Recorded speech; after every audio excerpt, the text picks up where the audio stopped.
अध्यक्ष मंडल, लगातार 73 दिन से चल रही हड़ताल का नेतृत्व कर रही हमारे जिला के अध्यक्ष मीरा जी,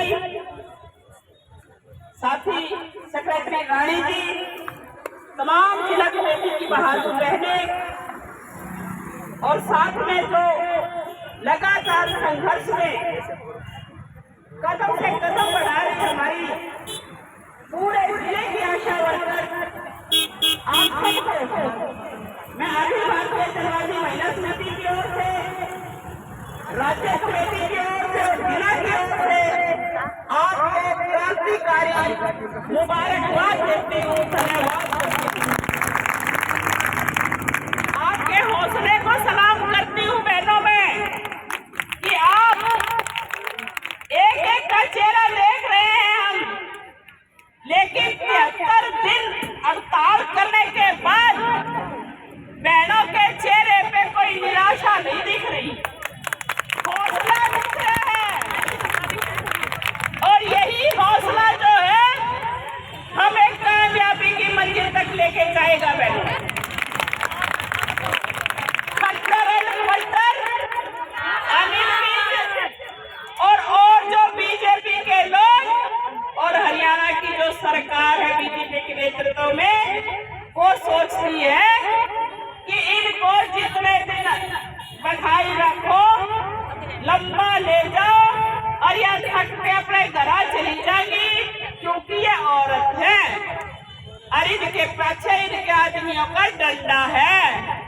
लेकिन उनको ये नहीं पता कि ये घर जो है ये 2 पहियों से चलता है और वो पहिया भी हमारे साथ में है।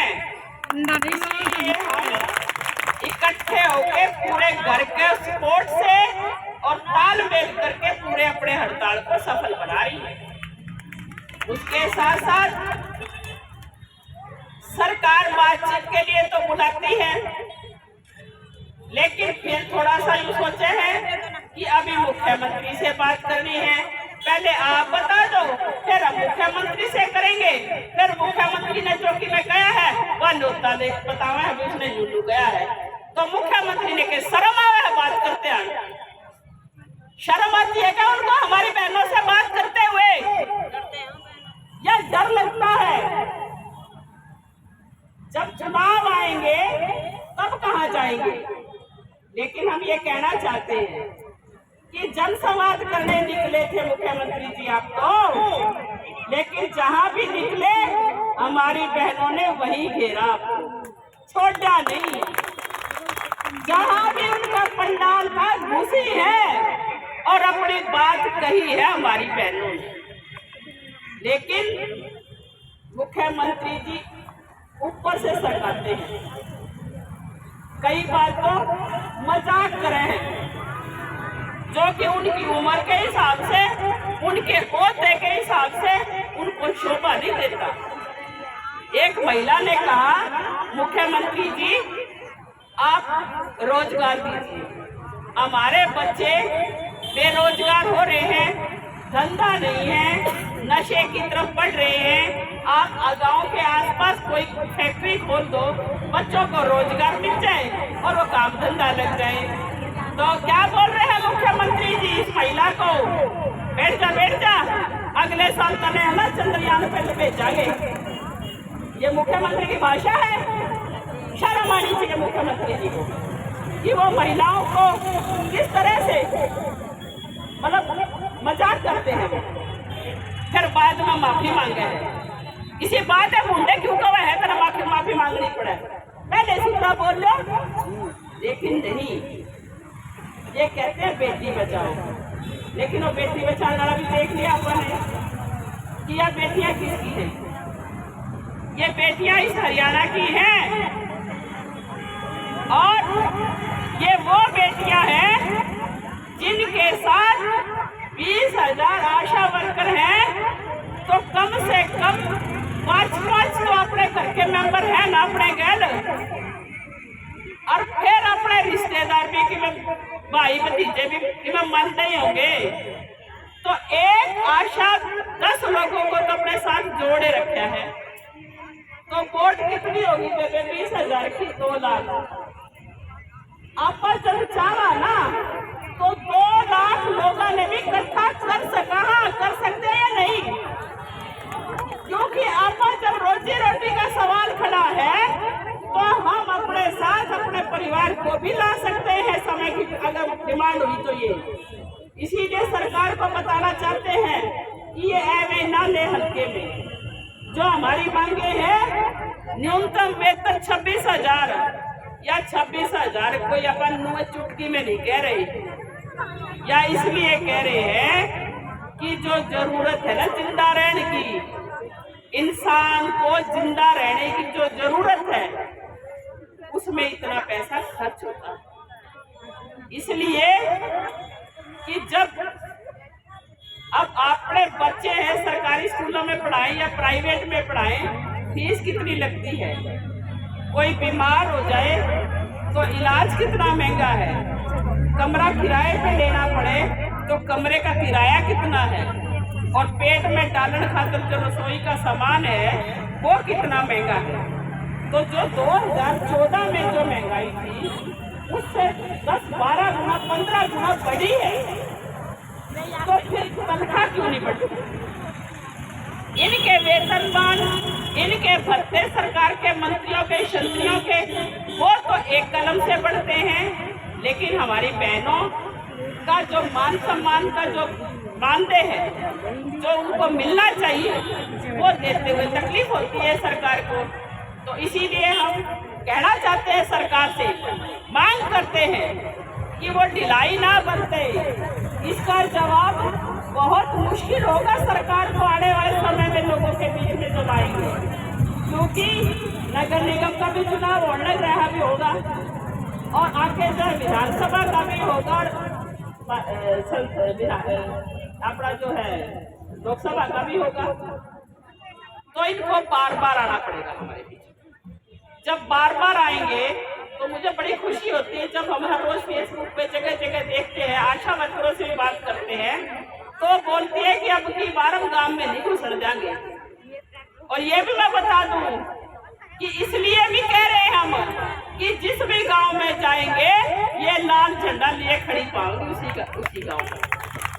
उसी गांव में हमारी आंगनबाड़ी है तो CID से जुड़ी हुई है, उसी गांव में हमारा ग्रामीण सफाई चौकीदार है जो CID का लाल झंडा उठाए हुए है, उसी गांव में हमारी आशा वर्कर है जो CID का झंडा उठाए हुए है, उसी गांव में हमारी आशा वर्कर है जो CID का झंडा उठाए हुए है, उसी गांव में मिड-डे-मील वर्कर है वो हमारा झंडा उठाए हुए हैं। तो इसीलिए लाल झंडे से जो डरते हो वो डर तो आपके सच्चा है, इसमें कोई शक नहीं। और ये डर हम ऐसे ही बढ़ाई रखेंगे।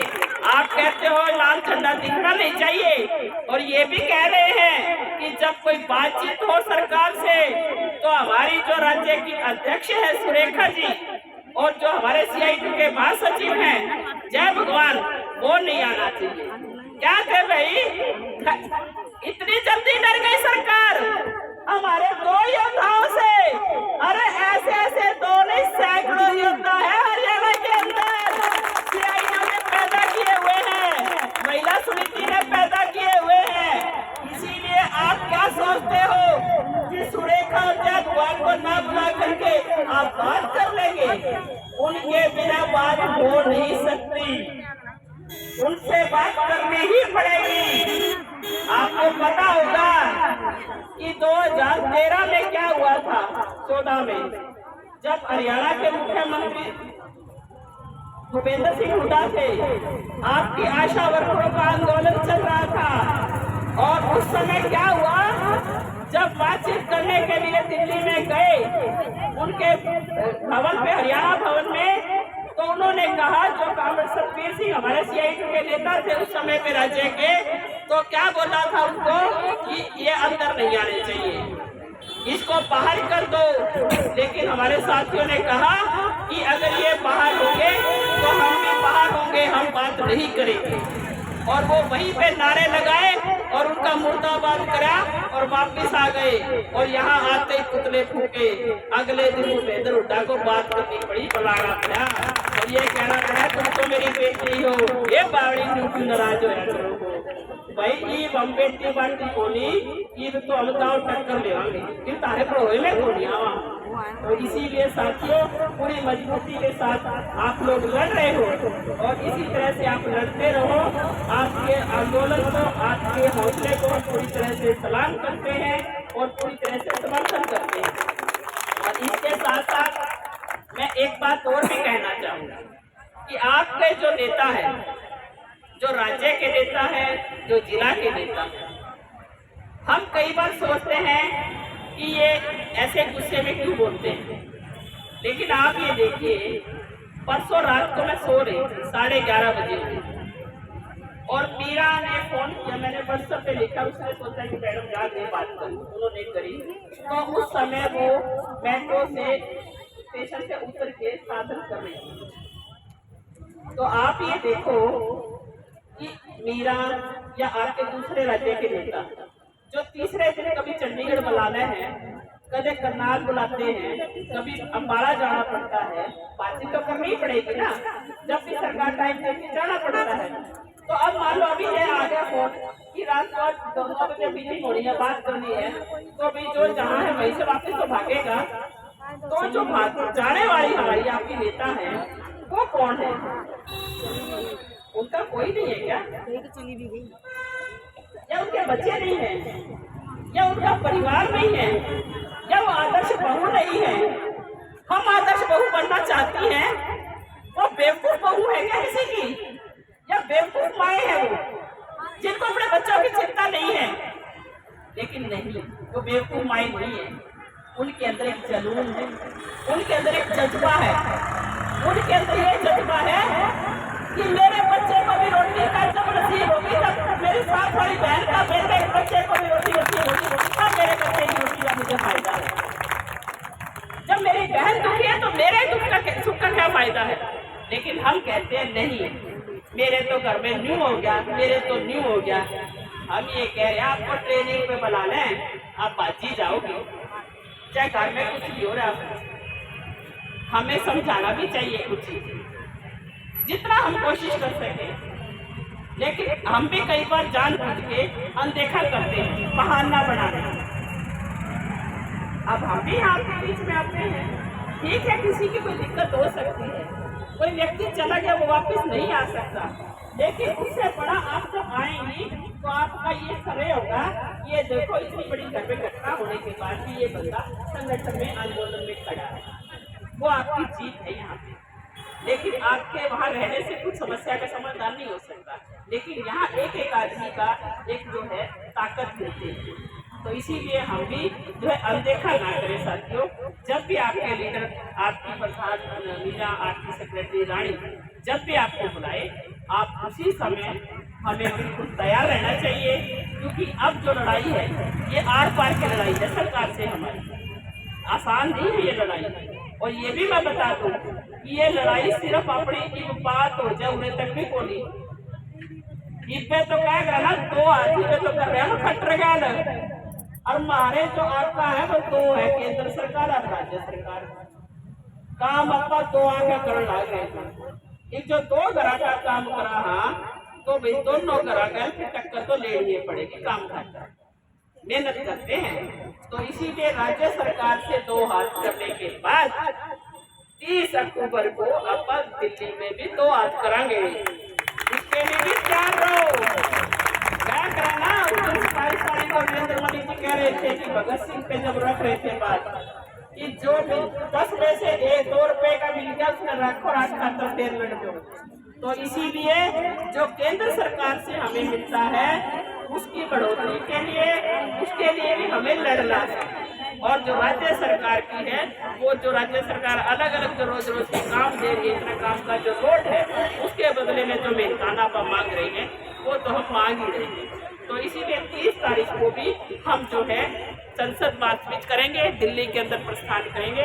और आप लोग उसमें भी जब तक ये मत सोचो कि वो नहीं, कई बार भी सोचो सांस से मारा फिर आने की लेकर चल देगा। तो हजारों की तादाद में हमारी आशा वर्कर बहनें, हजारों की तादाद में यहाँ पे इकट्ठा हुई हैं।